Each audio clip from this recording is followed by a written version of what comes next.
Salut et bienvenue dans le Mycélium.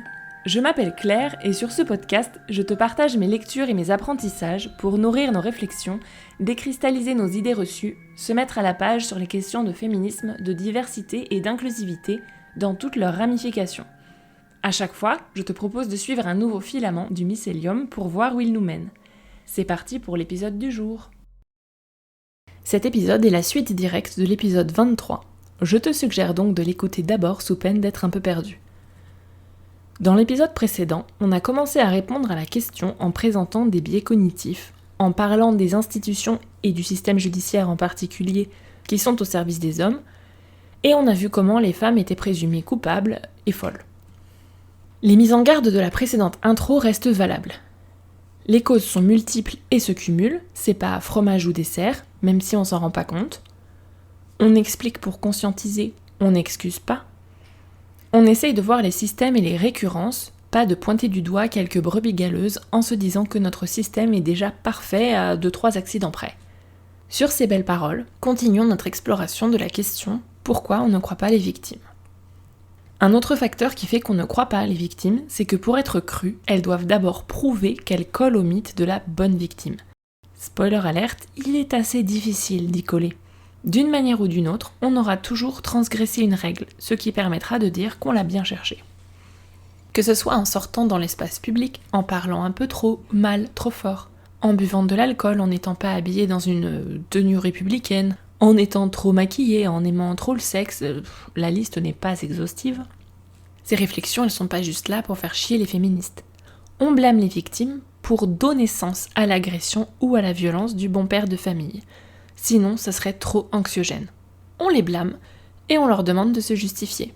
Par exemple, pourquoi tu t'es pas débattu ? Le problème, c'est que ce qu'on attend des victimes, ça varie plus vite que la météo un jour de mars.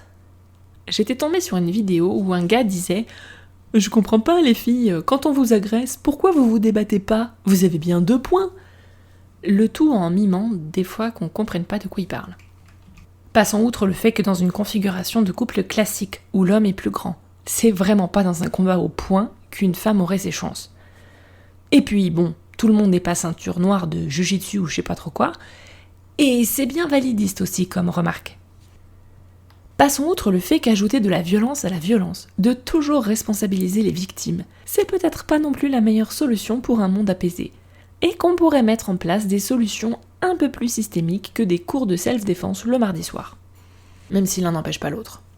Passons outre les 13 interventions à la douzaine où des hommes demandent « Je comprends pas pourquoi » au lieu d'écouter ou lire ce qui a déjà été expliqué 12 000 fois. J'ai plutôt envie de regarder qu'est-ce qui se passe quand une femme se débat, répond, rend les coups, suit les bons conseils de ce brave TikToker. On a eu un cas de figure assez médiatique il y a quelques années, lors du divorce entre Johnny Depp et Amber Heard. Il était violent, ça a été reconnu par un tribunal au Royaume-Uni. Sauf que madame ne s'est pas contentée d'encaisser en souriant, elle a aussi répondu. Elle a rendu les coups. Et donc finalement, si elle s'est débattue, c'était quand même un petit peu de sa faute. Elle est co-responsable des violences, le pauvre. Et petit à petit, par glissement, le fameux tribunal médiatique a fini par décider qu'elle était au moins aussi responsable, puis seule responsable. En plus d'être menteuse vénale, tout ça, le combo habituel. La carrière brisée, c'est la sienne, pas celle de son ex. On pourrait se dire, oui bon, c'est une affaire, une injustice. L'autre problème avec les affaires aussi médiatiques que celle-ci, c'est qu'au-delà de ce qui est arrivé à Amber Heard individuellement, qui est déjà terrible en soi, toutes les femmes qui sont dans une situation un peu similaire à la sienne, que leur mari soit célèbre ou non, on s'en fout, elles auront aussi bien compris le message. Ça sert à rien de se débattre, ni de dénoncer d'ailleurs. Le coup est énorme, à quoi bon ? Personne me croira. Et en plus, on dira que c'est ma faute. Faut pas venir demander des comptes derrière. Et pourquoi vous avez pas parlé plus tôt ? Comme Rose Lamy le développe dans En bon père de famille, la bonne victime, c'est celle qui se fait tuer par un inconnu dans les bois, ou un étranger. Là, on veut bien te croire. Le fameux meurtre de joggeuse qui arrive quand même beaucoup moins souvent qu'on pourrait le croire en regardant des films, en lisant la presse. On l'a déjà vu la dernière fois en parlant de l'impact des représentations médiatiques. Cette représentation est fréquente, mais dans la pratique, c'est l'exception. 90% des victimes connaissent leur agresseur. Ça joue aussi sur le pourquoi vous n'avez pas parlé tout de suite. Parce qu'on ne se reconnaît pas. Des fois, on n'est tellement pas des bonnes victimes qu'on met des années à capter qu'en fait, si, on est victime. Et encore des fois, c'est seulement si on a une copine à qui on a suffisamment confiance pour en parler et qui est suffisamment informée pour ne pas prétendre que tout va bien, on en revient encore et toujours à ces histoires de représentation.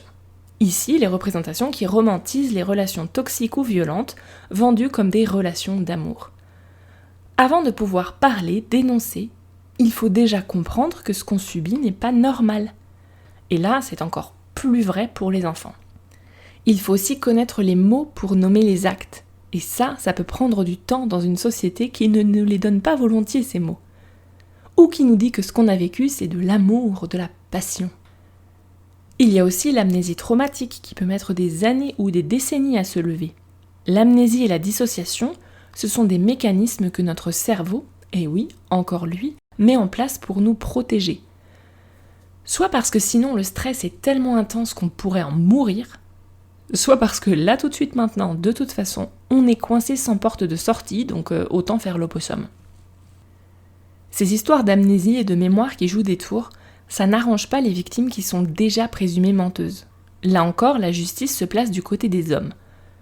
Parce que finalement, est-ce que c'est bien important de savoir s'il était 18h ou 18h30, ou si le mec portait des bretelles à carreaux ou une chemise à fleurs ? C'est important, si ça permet de décrédibiliser le témoignage. Conséquence, la plupart des violeurs ne savent pas qu'ils en sont. Est-ce que c'est pour ça qu'ils ont l'impression qu'on dénonce trop ? Autre conséquence, un silence assourdissant, dont on reparle un peu plus loin. Mais avant ça, je voudrais qu'on s'arrête 2 minutes sur les masculinistes et la figure du père. Qui est développée, tu t'en doutes un peu, par Patrick Jean dans La loi des pères et par Rose Lamy dans En bon père de famille. Le père est la clé de voûte de notre société. Chef de famille, oui, mais pas seulement.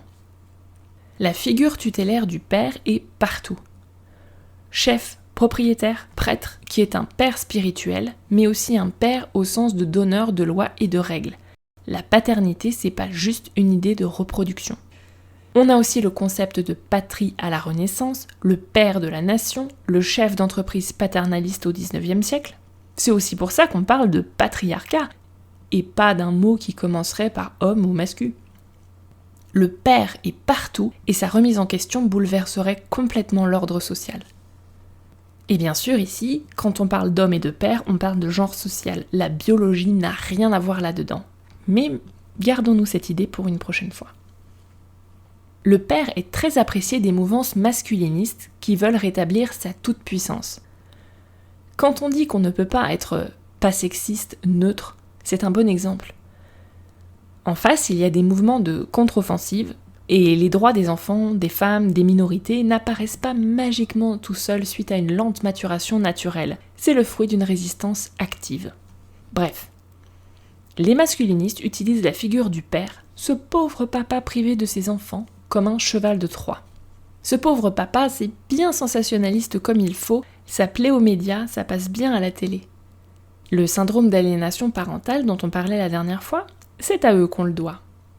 Pour faire fleurir leurs idées misogynes et réactionnaires dans la société, ils mobilisent des pauvres pères qui montent sur des trucs pour crier leur amour à ces enfants qu'ils n'ont plus le droit de voir. Mais ils n'ont plus le droit de les voir parce qu'ils étaient maltraitants. Ce que les médias oublient de vérifier avant de relayer leurs témoignages larmoyants. Tout ça serait un peu ridicule si les conséquences n'étaient pas aussi graves. Et ces mouvances masculinistes, sous couvert du droit des pères, sont souvent aussi anti-LGBT+, un papa, une maman, multiplient les propositions de loi pour faire reconnaître le syndrome d'aliénation parentale, imposer la résidence alternée, ils sont pour le viol conjugal, la fessée, ils remettent en question le divorce, qui nuit à la puissance de chef du père, le travail des femmes, parce qu'elles côtoient d'autres hommes et en plus elles ont une autonomie financière, ou encore la contraception. Charmant, hein ? Bref, croire les femmes, croire les enfants, c'est aussi donner un sacré coup de canif dans la toute-puissance paternelle et masculine en général. Patrick Jean décrit bien la double stratégie masculiniste pour nous embrouiller. Déni et légitimation. Les deux en même temps. C'est une menteuse, j'ai rien fait, et de toute façon, c'était qu'une petite main au cul. C'est un genre de défense finalement assez fréquent, même si ça n'est absolument pas cohérent en fait. Tu l'as fait ou tu l'as pas fait ? Cette gymnastique qu'il faut pas faire pour ne pas croire, ça se veut adulte, supérieur, dominant, fort, et ça résonne comme un enfant de 5 ans qui a fait une connerie. La légitimation, c'est reconnaître l'acte tout en lui niant sa dimension violente ou traumatique. Elle l'a bien cherché, elle m'a séduit, c'était rien du tout, on parle à la place de la victime, encore, toujours. Le déni, quant à lui, prend plusieurs formes et ne date pas d'hier. Au XIXe siècle, on avait la théorie des faux attentats, un mot du XIXe siècle pour dire des fausses dénonciations, on a eu l'hystérie freudienne, etc. Le déni, c'est celui de l'agresseur qui n'a rien fait, promis. C'est celui de la victime qui se bat avec son traumatisme. Et c'est celui de la société tout entière.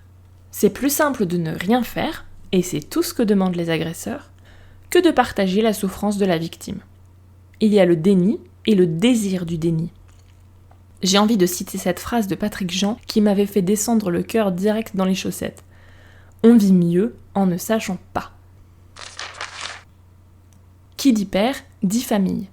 Et pour écouter et croire les victimes, il faut aussi déconstruire l'image d'Épinal de la famille. La domination sans partage du père sur la famille est le point commun de nombreuses cultures, et le socle du patriarcat, on l'a vu. L'abolition de cette propriété des pères sur les enfants et les femmes, qu'on opère depuis quelques décennies, elle est douloureuse. Parce que le patriarcat ne peut pas tenir avec l'égalité parentale sans aller plus loin. Repense à la version à la perte dont on parlait la dernière fois. Elle est ici viscérale. Pour les dominants, il y a un deuil de plein de trucs à faire avant même de pouvoir voir ce qu'il y a à gagner. Autant le reconnaître, ça ne sert à rien de le minimiser, même si comprendre n'est pas excuser. On nous apprend dès l'enfance que la famille, c'est le bonheur, le partage, l'amour. Ce qui nous empêche de la concevoir comme une hiérarchie à part entière, avec un dominant, le père, des dominés, des rapports de force, de domination et de soumission. Et c'est pas parce qu'on nous raconte à longueur de plateau télé que nous vivons dans la dictature des enfants rois que c'est vrai pour autant. La famille en tant que structure sociale, c'est d'abord de la domination, de la violence et de la soumission. Et joyeux Noël, hein ? Par défaut, les pères ont un rapport de possession. Avec les femmes d'abord. C'était clair avec le code Napoléon qui est détricoté petit à petit vu qu'on n'a jamais voulu faire table rase. Dans ce code, la femme aussi était une éternelle mineure qui appartenait à son père puis son mari. Quand ma mère est née, sa mère n'avait pas l'autorité parentale. Ça aussi, ça en rend quelques-uns nostalgiques. C'est là que s'inscrit, entre autres, l'enjeu du travail gratuit à la maison, réalisé à 75% par les femmes dans les couples hétéros. Avoir un couple égalitaire, en fait, c'est dur, ça demande une vigilance constante. Rapport de possession et de domination sur les enfants ensuite. Inceste, violente, prétendument éducative, même si ça apprend surtout à détester et craindre son parent, pour la table de 8, c'est moins sûr. Dans cette logique, l'enfant est réduit à sa dimension d'objet du système familial. Il est la continuité, le prolongement de la famille, des parents et de leur identité. C'est pas un individu à part entière. On le voit bien par exemple avec les parents qui veulent contrôler les programmes scolaires et ce qu'on apprend à leurs enfants, à commencer par l'éducation sexuelle, qui vise justement à donner les mots et apprendre aux enfants ce qui est ok ou pas. Et ça menace les familles violentes et incestueuses. L'enfant a moins de droits que les autres, son témoignage vaut encore moins que rien, ça fait très 19e siècle quand on y pense. Pour sortir de cette dynamique, il faut résister activement et constamment, car tout nous y ramène et nous y autorise. Tu risques vraiment pas grand-chose à coller une petite gifle de temps en temps. C'est quoi le rapport avec la semoule ? Eh bien, toutes ces dynamiques nous rappellent qu'on est encore loin d'avoir atteint l'égalité sociale à ce niveau.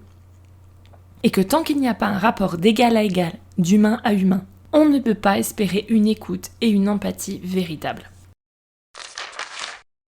Je voudrais finir en parlant des conséquences de ce manque d'écoute. Oui, parce qu'avant de croire, il faut écouter déjà. Des traumatismes, des morts, ça peut paraître évident. D'ailleurs, les seules victimes qu'on croit, ce sont les mortes, parce que la preuve est difficile à mettre sous le tapis. Mais c'est trop tard. Plus légèrement, on pourrait aussi citer le mansplaining, que, n'en déplaise à certains, je n'ai pas inventé un jour d'ennui pour leur faire de la peine. Ça me paraît assez évident, il y a d'autres conséquences qui sautent peut-être un peu moins aux yeux. À commencer par le silence, des victimes qu'on ne croit pas. Le silence, c'est le mot qui revient tout le temps dans tous les livres qui traitent de l'inceste. Et dans Ou peut-être une nuit, un podcast sur le même sujet que je te recommande absolument et qui le résume parfaitement dans son épisode 2. Le silence est méticuleusement construit en plusieurs cercles concentriques. D'abord par le patriarche, qui, s'il fait peur et violent, sera d'autant mieux écouté. Il y a une instauration d'une peur de parler qui peut traîner jusqu'à l'âge adulte. Le silence déborde ensuite dans les autres sphères de vie pour être sûr que tu ne diras rien de rien. Il ne va pas se limiter à l'acte d'inceste ou de violence proprement dit. Ensuite, le silence des autres membres de la famille en deuxième salve, qui ne voient pas, n'entendent pas, ne disent pas. La figure des 3 singes. Une question taraude souvent les victimes d'inceste. Est-ce qu'elles savent, les mères ? Mais il ne faut pas oublier que les mères aussi ont pu être victimes, ont appris le silence. Les violences sur les enfants sont souvent précédées par des violences conjugales. On peut aussi se taire par peur de perdre sa famille, par peur qu'ils ne croient pas, se détournent, etc. Par peur de leur faire de la peine, de faire éclater le groupe. Il y a plein de raisons. Le 3e cercle du silence, c'est l'entourage plus large, qui oublie les choses quand on le leur raconte, qui bloque des informations, ce qui renforce l'idée que ça ne sert à rien de parler. Si tu parles, les gens ne savent plus comment se comporter avec toi, et ça c'est quand ils te croient. Et enfin, on a le silence de la société en général. Les statistiques n'ont rien de nouveau, mais à chaque fois qu'on fait semblant de les redécouvrir, on fait semblant de tomber des nues. Même les chercheurs ont du mal à parler de leur sujet. On leur dit « Oh, c'est dur », on regarde ses pieds. « Oh non, je veux pas lire ça ». Je l'entends personnellement aussi quand je recommande des livres à la bibliothèque. Alors oui, c'est dur, mais c'est pas une raison. Et puis bon, c'est encore plus dur pour les victimes en fait. La moindre des choses, c'est de ne pas en rajouter par notre déni collectif. Dois-je préciser que je parle ici des personnes qui ne sont pas directement touchées. Le silence, il s'opère aussi avec les procédures bâillons qui sont lancées en réponse lorsqu'une plainte pour violence n'aboutit pas. La plupart du temps, quoi. Ces procédures visent à faire peur aux autres pour qu'ils ne leur viennent pas à l'idée de faire pareil, les réduire au silence.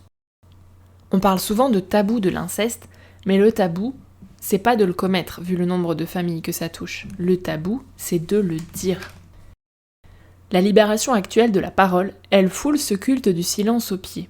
Les victimes se mettent à parler pour elles, ou éventuellement en sororité pour d'autres victimes, alors que d'habitude on parle à leur place. Et c'est tant mieux, mais c'est pour ça que ça suscite autant de réactions violentes et de bouchage d'oreilles en série. L'autre conséquence, c'est le manque d'empathie. Ce manque d'écoute des femmes, il ne s'arrête pas aux accusations. Je suis tombée récemment sur des statistiques concernant le marché de l'édition au Royaume-Uni. Les auteurs sont généralement lus à 45% par des femmes, alors que les autrices sont lues à 80% par des femmes. Moralité, les hommes n'écoutent pas les femmes, ça d'accord, mais ils ne les lisent pas non plus. On ne voit pas les récits de femmes comme universels, mais juste anecdotiques et destinés à d'autres femmes. Et aussi, on les considère comme de la sous-littérature parce que visiblement, on ne peut pas faire un truc sans coller une hiérarchie dessus. On retombe aussi dans la question de l'empathie et de l'humanisation dont on parlait dans la conclusion de l'épisode précédent sur les représentations. On écoute et on croit ses égaux. Pour pouvoir croire les victimes, il faut d'abord commencer par les humaniser. Or, comme le rappelle Bell Hooks, c'est beaucoup plus dur de violer ou tuer quelqu'un qu'on humanise, qu'on estime, qu'on considère comme son égal. Là encore, c'est toute la société qui se casse la gueule. Cette absence d'empathie, on la retrouve quotidiennement sous plein de formes. Je vais m'attarder sur 2 exemples symboliques où, plutôt que de croire les femmes par empathie, les hommes préfèrent vérifier. On a vu passer des vidéos d'hommes qui se déguisent en femmes pour témoigner du harcèlement de rue. Merci, mais vous auriez pu nous croire sur parole, non ? Ou encore des députés qui ont testé un dispositif qui simule les douleurs de règles. Là encore, il faut le voir pour le croire, vu qu'on nous rabâche à longueur de temps que les femmes sont des chochottes très sensibles à la douleur, ce qui n'est absolument pas vérifié dans la pratique. Ces simulateurs sous-entendent aussi qu'il y aurait une douleur objective, commune, ce qui n'est clairement pas le cas non plus, rien que sur un mois sur l'autre. Pour une même personne, ça peut changer. Et que cette douleur se limiterait à des contractions de l'utérus. On aimerait bien, hein ? Pour pouvoir avoir de l'empathie, il faut d'abord considérer l'autre comme son égal, connaître son vécu, ses souffrances en l'écoutant ou en la lisant, lui faire confiance. C'est pas un truc qu'on invoque comme ça ex nihilo. Alors pour conclure, aujourd'hui que la parole se libère, ce sont des millénaires de silence qui sortent. C'est normal que ça fasse désordre, que ça fasse beaucoup. Ça suscite une prise de conscience qui se heurte à une incapacité à faire le deuil de l'image qu'on a de soi ou de son voisin, de son oncle, de son ami ou d'un acteur connu. Pour résoudre la dissonance cognitive, il faut se mettre à croire les femmes, à croire les enfants. Mais on l'a vu, c'est loin d'être facile. Il suffit pas de se dire « Ok, c'est bon, je te crois, allez hop, on mange quoi ce soir ?» Ça va demander de sacrés changements en profondeur, de partout. Quand on parle de système, c'est ça qu'on veut dire. Donc voici pour ma petite réflexion sur ce sujet. Je n'avais pas réalisé l'ampleur du terrier de lapin avant de mettre la tête dedans, j'avoue. Contrairement à l'impression que ça peut donner vu la noirceur du sujet, je vois les choses avec optimisme. En même temps, je suis quelqu'un de très optimiste par nature, de toute façon. Chez moi, c'est pas team verre à moitié plein, le verre déborde carrément. J'avais réalisé en lisant Rêver l'obscur de Starhawk la puissance qu'on peut tirer de regarder les choses en face plutôt que de détourner les yeux. Je te recommande absolument ce livre qui est fort contre l'anxiété militante. Les regarder en face sans les rosifier, sans les minimiser, mais en sororité, pas seul dans son coin. C'est sûr qu'à court terme, c'est vraiment la merde. Les torrents de souffrance qui se déversent avec la libération de la parole, c'est parfois insoutenable. Mais c'est pas parce qu'avant on disait rien que ça allait bien. Et surtout, on a commencé à se parler entre nous, à s'écouter entre nous, à se croire entre nous, au lieu de se tirer dans les pattes en se crêpant le chignon, comme on nous a si bien appris à le faire. Et c'est là que je vois le rayon de soleil. Je finissais d'écrire ces lignes, qui devaient être les dernières, quand on a appris que les talibans avaient passé une loi pour interdire aux femmes d'entendre la voix d'autres femmes. C'est absolument terrifiant, bien sûr, mais ça nous rappelle combien, vraiment, parler, s'écouter entre nous, c'est vraiment, vraiment, vraiment pas anodin. Alors, à la prochaine fois. M'ont inspiré pour ce double épisode En bon père de famille de Rose Lamy, Système 1, Système 2, Les deux vitesses de la pensée de Daniel Kahneman, Le berceau des dominations, une anthropologie de l'inceste de Dorothée Ducy, La loi des pères de Patrick Jean, En finir avec l'hystérie prétendument féminine d'Isabelle Siak, Comment devenir antiraciste d'Ibram Kendi, La volonté de changer, les hommes, la masculinité et l'amour de Bell Hooks, King Kong Theory de Virginie Despentes, l'épisode Au procès des folles d'un podcast à soi, Rêver l'obscur, femmes, magie et politique de Starhawk. Voilà pour l'épisode du jour. Si tu as des questions, des suggestions ou envie de papoter, on peut discuter sur Instagram ou par email. Ce podcast est réalisé bénévolement, donc tu peux le soutenir en faisant un don sur Tipeee si tu peux te le permettre. Ça m'aidera à couvrir mes coûts, oui, acheter des livres et des croquettes pour mes 5 chats. Et sinon, si ce podcast te plaît, tu peux le soutenir en l'envoyant dans les étoiles, 5 de préférence, et en le faisant voyager autour de toi. Merci beaucoup!